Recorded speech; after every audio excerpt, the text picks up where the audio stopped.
Regresamos con la última parte de Causa y Efecto. Ya se encuentra aquí en Estudios de Fuego TV, un gran amigo, periodista también, escritor, amigo de la chiquititud de mis inicios de practicante de periodismo. ¿Cómo estás, Víctor, mira qué clase de amiga. Mira la amiga, le cambio el nombre. Víctor Liza Jaramillo, ¿cómo estás, amigo? ¿Qué tal, Gisela? Nos conocemos desde que éramos adolescentes. Sí, de verdad. Mire, vamos a hablar de sus libros. Ojo, a mí me encanta de verdad, Víctor, que hayas cumplido uno de tus sueños, porque cuando yo conocí a Víctor, además que eres una persona muy aplicada, muy responsable, te gustaba mucho escribir. De hecho, tú estabas en un diario y yo estaba en una radio, y así hemos llevado nuestro camino en el periodismo. Y vamos a hablar de este libro, principalmente de Pisa Pie Derecho, el libro de Víctor Liza, y también del Eterno Postulante. Víctor cuenta justamente lo que ha significado en ambos libros. En el primero de lo que nos pasa a todos cuando estamos en las calles, cuando estamos sobre todo en el transporte público, ¿no? De Pisa Pie Derecho, tantas experiencias que nos toca vivir. Cuéntanos un poquito de eso. Bueno, el libro surgió a partir de justamente mi experiencia periodística. Yo trabajaba más en medios de comunicación escritos, ya sean impresos o digitales, y uno cuando está trabajando ahí se acostumbra a escribir todos los días y a contar historias, desde, digamos, de crímenes hasta crónicas parlamentarias, ¿no? Ahí empezamos más en las crónicas mega roscas, ¿no? Algunos hacíamos ahí fila en los sectores de Ayerigri para ver qué había pasado en la Avenida España, ¿no?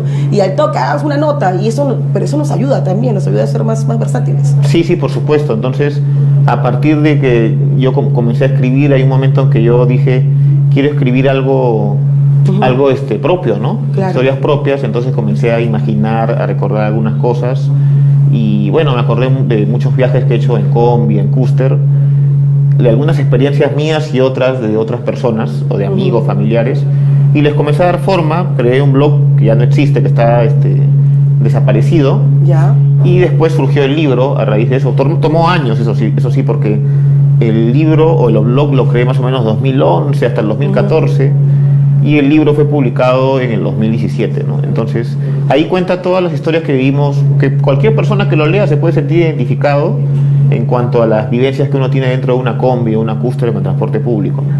Sí, porque justamente hablas del amigo del volante, hablas del enemigo público. ¿Quién es el enemigo público? ¿El cobrador? El cobrador. El cobrador es el enemigo público. Sí, porque el cobrador es el que se gana todos los pleitos de lo que pasa en la movilidad, ¿no? O sea, discute por el pasaje, le reclaman porque no bajó en tal lugar, cuando la cosa es con el chofer, con el o cuando te quedas dormido, no, a veces le encargas al cobrador y avísame, a ver que no te avisaste, ¿no? Sí, cosas así, ¿no? Entonces siempre es el que tiene que dar la cara, y es el enemigo. Tiene que llevar terapia el cobrador, de verdad, sinceramente, porque yo siempre digo que el transporte público es lo que más nos identifica cómo estamos como sociedad, porque todos tenemos problemas, todos tenemos responsabilidades, todos estamos apurados, pero cuando a veces subes al transporte público te encuentras con varias historias, en el sentido de que ves la violencia a veces extrema. Cuando pasas solamente por, digamos, 20 centavos, 50 céntimos cuando te suben el pasaje, cuando no bajas en el lugar adecuado, cuando no le das asiento reservado a una persona, cuando inclusive te chocas con una persona, como algo tan simple puede generar reacciones a veces violentas. Pues sí, yo creo que también se debe a que vivimos en una sociedad que es violenta, ¿no? Y que la gente vive mucho el día a día en cuanto al sálvese quien pueda. Entonces, claro, no ve a las personas como un igual o como una persona, digamos, con sus propios problemas, con su propio mundo, sino como un rival, incluso como competencia. Entonces ocurren este tipo de pleitos, y más aún, creo, cuando escribí el libro no era un tema todavía tan digamos, mencionado, pero el tema de la salud mental también. La gente va con sus propios problemas, sus propios demonios, ¿no? Y entonces ocurren esas cosas, ¿no? Claro, a eso me refiero, porque todos estamos tan ensimismados, tan metidos en lo nuestro, queremos llegar al trabajo, queremos llegar al instituto, a donde fuere, que no nos percatamos también de que hay otras personas a nuestro alrededor, y nuestro afán de querer llegar como sea a nuestro destino, a veces somos un tanto hostiles con los demás. No vivimos en un ambiente tan amigable, y precisamente el transporte público no lo es, por más que quisiéramos, ¿no? Por más que quisiéramos, y es el espacio, digamos, de mayor convivencia, porque la gente está allí junta, ¿no? Uno puede estar en la calle, en el trabajo, varias horas, e incluso puede estar como en su mundo dentro del trabajo, pero en la combi tú compartes todo el rato. Claro. Entonces es un espacio de convivencia y además que se pasa ¿no? 1 horas ahí a veces. Y ahora más, porque yo imagino que tus experiencias que has recogido, que las has plasmado en este libro, que hablas de líneas que ya no están inclusive, porque hablas del personaje principal que es Matías, ¿no? Matías, sí. De líneas que han desaparecido, de las, inclusive de esas historias que tú no sé si fueron tus padres, pero los padres de Matías que le iban hablando de ciertos micros, ¿no? Que tengan cuidado cuando hay un paro que puede ser peligroso, porque generalmente también eso se presta que cuando hay un paro de transportistas, algunos que deciden salir, a veces son terminan siendo víctimas también de actos vandálicos, ¿no? Sí, por supuesto, o sea, lo que se vive en las combis es no solamente lo que pasa adentro, es expresión de toda la sociedad en general, ¿no? Lo que vemos en las calles, lo que vemos en el trabajo, en nuestras propias familias, en nuestro barrio, allí se manifiesta, sobre todo porque es un espacio de encuentro donde está generalmente toda la gente que no se conoce, ¿no? Tú puedes estar un rato en el hospital, puedes estar un rato en otro lugar, pero digamos que ahí estás obligado a ver cómo te relacionas con el otro, sea para sentarte, sea para ubicarte en algún lado, estar parado, no sé. Y ahora más, ¿no? Ahora más que antes, porque pasan horas. Hay una historia bastante curiosa que plasmas en tu libro, así que por favor, búsquenlo, una historia buena. Creo que a cualquiera le pasa, ahorita a los chicos, ¿no? Que ve a una chica que le gusta, y Matías está ahí pensando cómo se lanza a la chica, que no sabe si hablarle de qué le gustará, si le gusta el rock, si le gusta la balada, y al final la chica parece que tenía pareja, ¿no? Entonces, pero todo esto, todas esas historias que este personaje empieza a crear en su mente, de cómo finalmente se acerca o establece el contacto con esta chica que solamente acaba de ver en el micro, pero que él cree que podría ser el amor de su vida.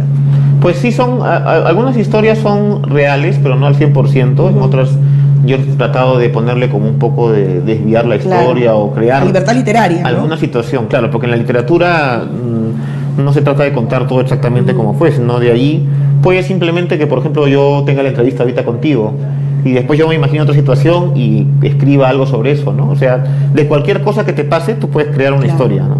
Y eso también puede significar que otras personas se sientan identificadas de alguna manera. Por supuesto, ¿no? Sí. Pero, hablemos de esto, del eterno postulante.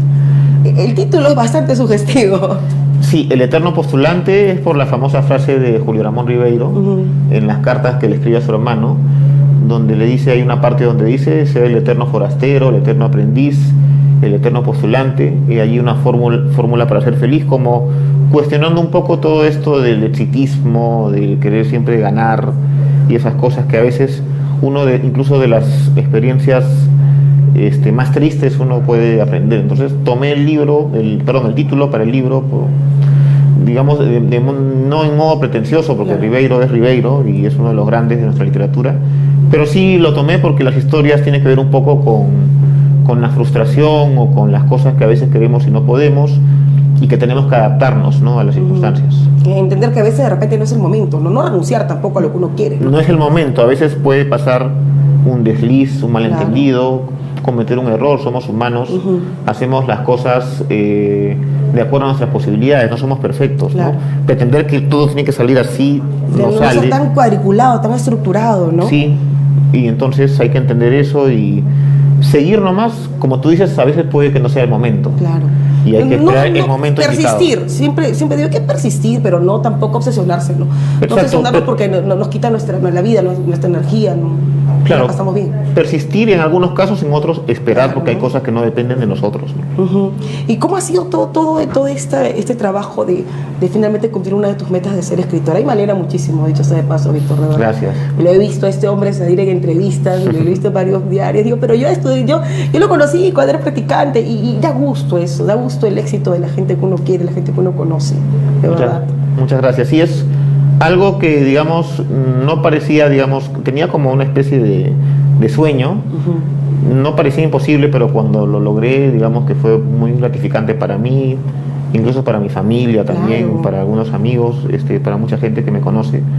Y sí, es un logro. Igual yo pienso que uno tiene que seguir trabajando, esforzándose, mejorando la técnica, mejorando las historias. Por eso que todo escritor ahora en estos tiempos tiene que no solamente confiarse en el talento, sino no su prosa, sino también estudiar, meterse en talleres de escritura ahora, que ayudan bastante a poder definir un estilo, pero sobre todo también, en el caso de los que narramos, cómo narrar, ¿no? Entonces, sí, te veo en el TikTok. ¿Ahí cómo te encontramos? Como Víctor Lizar, tal cual. Víctor Lizar J. Ya, allí lo que en el TikTok. Sí, ahí tengo mi cuenta de TikTok. No, y tienes varios corazoncitos, ¿ah?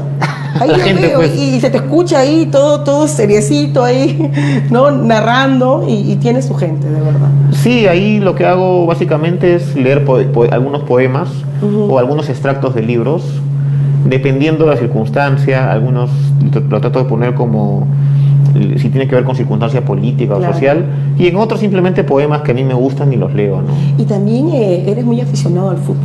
Sí, me encanta Te el he fútbol. visto ahí publicando en el Facebook cuando hemos vivido hace poquito el Mundial. Tú lo has vivido, el Mundial. Sí, lo he vivido. Definitivamente. Lo he vivido, sí, lo he vivido muy intensamente, sobre todo porque en una de las semanas tuve que estar descansando porque me dio COVID.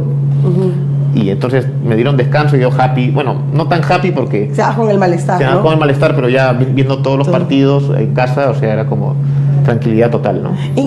Justamente en uno de estos libros hablas del narrador, el narrador de fútbol de Twitter. Sí, una historia fantástica que a mí se me ocurrió precisamente por un tema de un partido de fútbol de la selección peruana. Se me ocurrió eso porque alguna vez he visto que algunas cuentas de Twitter te transmiten el partido. Claro. Que transmiten el partido, y traté de un poco vincular a un sueño que yo tuve. De repente todavía lo puedo cumplir, no sé. Porque un poco me metí al periodismo porque me gustaba el fútbol y quería narrar fútbol. No, tienes que hacerlo. No, Y en algún momento se dará, no sé. Se va a dar, no te preocupes. El próximo Mundial tú tienes que narrarlo de todas maneras. ¿Sí? Confío en ti. Muchas gracias, Víctor. ¿Cómo te encontramos en las redes? ¿Dónde encontramos tus libros también? Bueno, mis libros los encuentran ahora en la librería Casa Tomada, que está en la cuadra 35 de Petituars, también en Tierra Baldía, o si no conmigo, en TikTok me encuentran como Víctor Lizar J, en Instagram igual, Víctor Lizar J, me siguen, me dan seguir y yo acepto. En el caso de Instagram lo tengo privado, pero ya después lo abriré al público. Tienes que ponerlo público. Pero en el caso de TikTok sí, ahí sí me pueden seguir fácil, y igual en Facebook y en Twitter Víctor Lizar, y me encuentran ahí. Muchas gracias, un gusto de verdad entrevistar a un gran amigo y sobre todo hablar de una de tus grandes pasiones, que es escribir, y porque así te conocí en un diario y ya sabía cuál era una de tus metas, ¿no? Y de todas maneras lo has cumplido, y eso me da muchísima alegría. Muchas gracias y te felicito por tu programa, muy sintonizado. También tienes tus seguidores. Gracias, muchas gracias.